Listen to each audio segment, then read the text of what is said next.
des grandes oubliées lors des commémorations de la bataille de Normandie. Pourtant, la ville de Cherbourg est l'un des objectifs principaux en 1944. Aujourd'hui, D-Day Live a envie de vous faire découvrir une batterie un peu originale, creusée à même la montagne. Nous vous emmenons découvrir la batterie du Roule.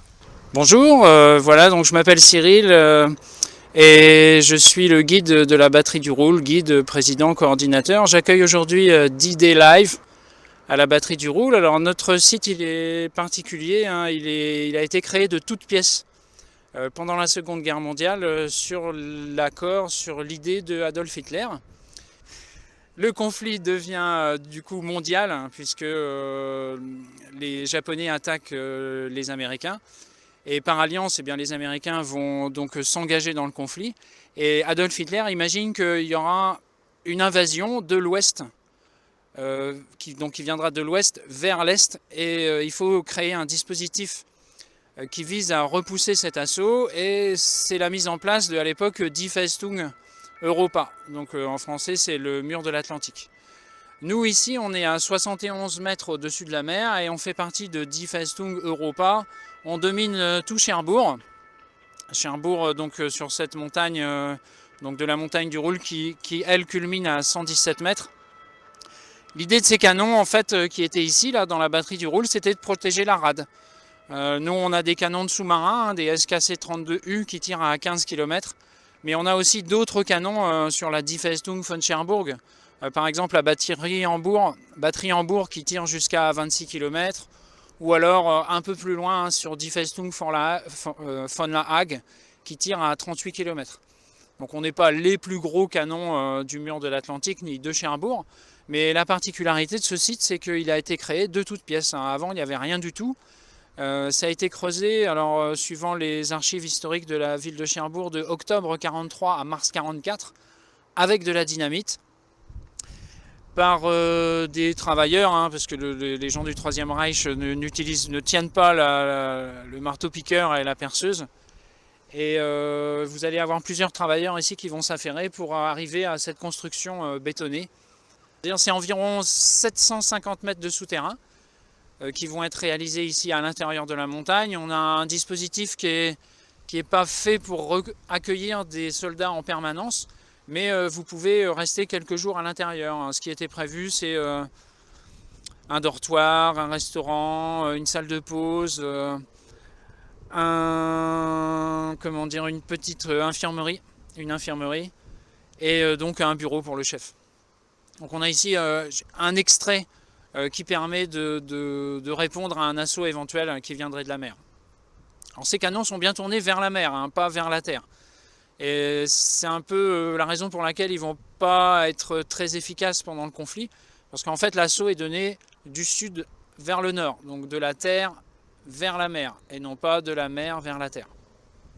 Ici, moi j'ai compté, alors j'ai plusieurs sources, hein, les sources qui m'ont été offertes donnent une fourchette de 140 à 200 soldats. Moi, ça me paraissait un petit peu large, hein, dans la mesure où à cette époque-là, en 1944, le Troisième Reich est un peu exsangue de soldats.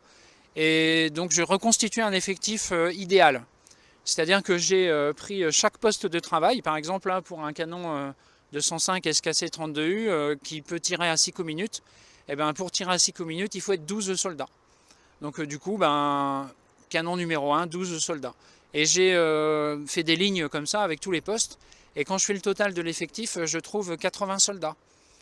Et comme il faut une relève, eh ben, j'ai compté 80 plus 80, ça fait 160. Plus un chef, ça fait 161 soldats ici à l'intérieur de la batterie du Roule. Alors les fréquences, je ne les ai pas. Parce que j'aime bien m'attacher aux faits réels, hein, on peut imaginer plein de choses. Ces phénomènes de rotation, ils sont au bon vouloir de l'Oberlieutenant de la Kriegsmarine Rose. Ici, c'est celui qui a la responsabilité de la batterie du Roule. Mais vous avez aussi le général von Schlieben qui va aussi organiser, enfin qui a son droit de parole ici. Donc je ne peux pas vous dire exactement, mais ce qui est sûr, c'est que quand le Troisième Reich arrive ici à Cherbourg le 17 juin 1940, ils vont transformer Cherbourg en forteresse. Ils vont réquisitionner les maisons qui leur conviennent. Et en fait, les garnisons sont dans la ville. Et il y a un roulement. Et on vient ici faire comme nos 8 heures ou nos 12 heures de travail. et après on retourne dans la ville. Voilà, en temps de paix. On vient ici faire notre présence et on retourne dans la ville. Alors après, c'est sûr que à partir du 6 juin, il est fort à parier que les gars ne quittent pas. Enfin, les soldats du Troisième Reich sont vraiment dans le souterrain et ils vont rester du 6 juin 1944 au 26 juin 1944. Pendant 20 jours, ils vont rester à demeure.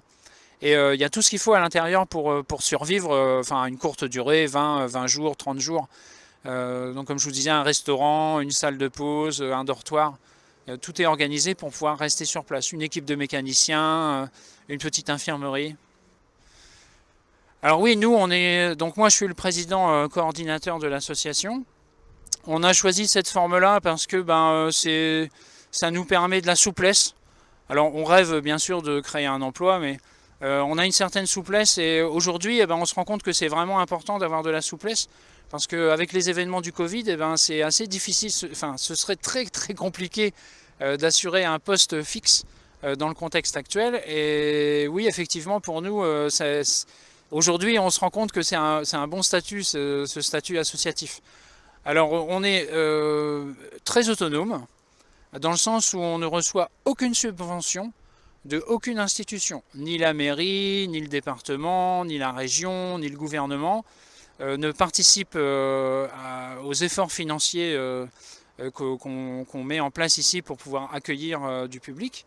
Et c'est les visiteurs qui, par leur paiement de droits d'entrée, vont nous permettre de continuer à exister. Alors ça a des bons côtés, des mauvais côtés. Par exemple, si un jour on a un déficit, faudra qu'on se débrouille pour trouver de l'argent. Donc j'ai déjà mis de l'argent personnel ici pour faire continuer à faire vivre le site. Mais d'un autre côté, ça permet d'avoir une autonomie et une vélocité de décision qui serait peut-être beaucoup plus ralentie si on devait attendre une décision d'un conseil municipal ou d'une région. Et ça nous permet d'avoir beaucoup de réactivité. Voilà, je dirais qu'on a les avantages de nos inconvénients. Alors ça se passe bien. Les visites se passent bien. Depuis qu'on a créé notre association, on est à 0 accident. Donc je pense que oui, malgré notre rigueur de pratique, c'est quand vous avez la vie de personne en main, parce que comme vous avez pu le voir, c'est très naturel. Enfin, les sites sur lesquels l'association Expen œuvre, c'est des sites naturels. Donc il peut arriver un peu n'importe quoi. Donc on est assez rigoureux sur le comportement de nos pratiquants. Et donc ça commence par le remplissage d'une fiche de sécurité pour que en cas d'accident, vous puissiez être pris en charge par notre assurance. Ensuite, pour la batterie du Roule, on fait la présentation générale du site, les dates de construction, qu'est-ce qu'il y avait à l'intérieur, comment les combats ont lieu donc au niveau de l'accueil. Et ensuite, on est équipé d'un casque avec une lampe. Ici, tous les pratiquants vont être des spéléologues de classe 1. C'est-à-dire que vous êtes équipé avec un casque et une lampe autonome. Et vous faites la visite dans le souterrain qui fait à peu près 750 mètres de long. Au cours de la visite, le guide vous présente les particularités des aménagements à l'intérieur. Et on va jusqu'aux blocos qui sont face à la mer. Et on les parcourt un par un, donc le blocos 1, le 2, le poste de télémètre qu'on a donc derrière moi. Ensuite, on voit le blocos 3 et le blocos 4. L'idée, en fait, dans nos visites chez Expen, Expen ça veut dire EX pour exploration, SP pour sport et EN pour environnement. L'idée, c'est de pouvoir tout voir. C'est-à-dire que lors des visites, vous ne trouverez jamais une porte avec marqué interdit, zone privée, réservé au personnel. Vous avez ici une ouverture totale à la visite du site. Voilà, c'est une des particularités de nos animations, c'est de pouvoir faire tout voir à nos pratiquants. Alors, pour le Covid, c'est un peu particulier parce que d'habitude on fait on a des heures d'ouverture où le guide vient accueillir les personnes de passage ou qui viennent parce qu'ils ont envie de venir. Mais pour le Covid, on a des effectifs et un protocole particulier et donc effectivement en Covid, il faut absolument réserver. Alors vous avez plusieurs possibilités par mail. La plus réactive, ou me téléphoner, mais la plus réactive c'est SMS.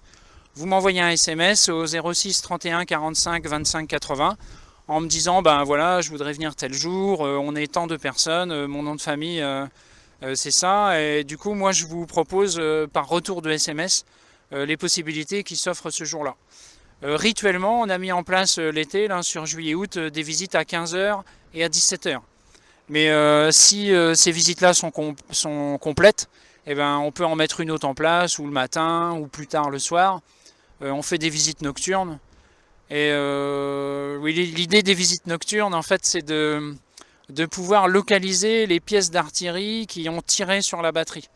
Il y a un moment dans les combats, les militaires américains utilisent des canons 3e Reich qui retournent sur la batterie, et donc ça laisse des trous dans le béton, et nous on met un laser dans les trous et on suit le faisceau laser et pour voir où était le pas de tir. Mais ça c'est possible que la nuit, parce que de jour du coup on voit rien, et c'est pour ça qu'on fait des visites la nuit.